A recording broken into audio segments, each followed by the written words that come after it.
સુરતમાં પૂરનું પાણી ઓસરતા હવે સુરત મહાનગરપાલિકા રોગચાળો અટકાવવા એક્શન મોડમાં આવી હોય તેમ આરોગ્ય વિભાગ યુદ્ધના ધોરણે કામગીરી શરૂ કરી અને શહેરભરમાં ખાસ સર્વેલન્સ સાથે મેડિકલ કેમ્પનું આયોજન કર્યું છે. સુરતના પૂરના પાણી ઓસરતા સુરત મનપાના આરોગ્ય વિભાગે 1200થી વધુ કર્મચારીઓને મેદાને ઉતાર્યા છે. શહેરમાં 40 રેપિડ રિસ્પોન્સ ટીમો તૈનાત કરવામાં આવી છે. ત્યારે ઉધના, લીંબાયત સહિત 5 ઝોનોના પૂર અસરગ્રસ્ત વિસ્તારોમાં ઘરે ઘરે આરોગ્ય સર્વેલન્સ શરૂ કરવામાં આવ્યું છે. પૂર બાદ ગંદા પાણીથી ફેલાતા રોગોને રોકવા માટે 15 વિશેષ મેડિકલ કેમ્પનું આયોજન કરવામાં આવ્યું છે. સુરત સિવિલ અને સિવિલ હોસ્પિટલના નિષ્ણાત ડોક્ટરો તેમજ ચામડીના રોગોના તજજ્ઞો કેમ્પમાં સેવા આપી રહ્યા છે. અત્યાર સુધીમાં પૂરના પાણી સંપર્કથી અસરગ્રસ્ત 900થી વધુ દર્દીઓ સારવારમાં આપવામાં આવી છે.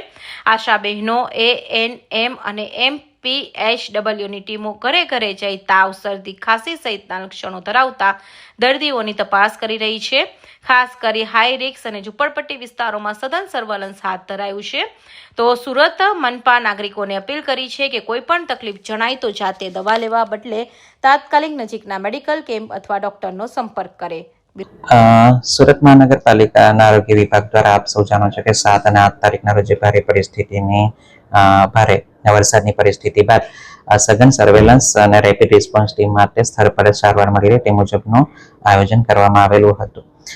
હાલ દૈનિક ધોરણે 1200થી વધારે જેટલા સર્વેલન્સ વર્કરો, જેમાં આશા, ANM, MPHW છે, એમના દ્વારા સર્વેલન્સ હાઉસ ટુ હાઉસ જઈને ખાસ કરીને જે શરદી, ખાંસી, તાવ, ચામડીના રોગો વગેરે બાબતે સર્વેલન્સ કરવામાં આવી રહ્યું છે. આવા કોઈ પણ લક્ષણો જણાતા જે દર્દીઓ હોય અને 40 જેટલી જે રેપિડ રિસ્પોન્સ ટીમો જે હાલ કાર્યરત છે એમાં સ્થળ પર જ સારવાર મળી રહે તે મુજબની પણ વ્યવસ્થા હાલ કરવામાં આવેલી છે.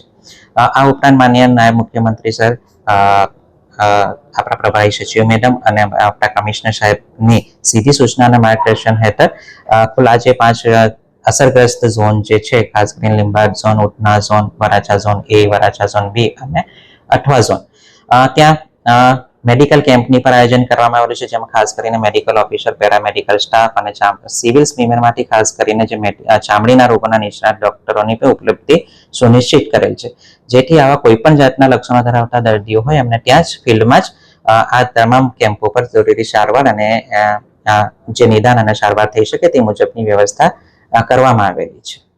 ચામડીના વાત કરી તો પાણીમાં ફર્યા છે એટલે ચામડીના રોગ સૌથી વધુ જોવા મળ્યા છે, તો કેટલા સદર બાબતે આપણે જણાવો કે જે 15 મેડિકલ કેમ્પો જે છે, જેમાં સિવિલ અને સ્વીમેરના ચામડીના રોગોના નિષ્ણાત છે, આ 15 જે કેમ્પો મારફતે 11 તારીખથી આજ દિન સુધી 900થી વધારે ચામડીના રોગોની જે દર્દીઓ હતા એમને સ્થળ પર જ સારવાર સુનિશ્ચિત કરવામાં આવેલી છે. ઓકે.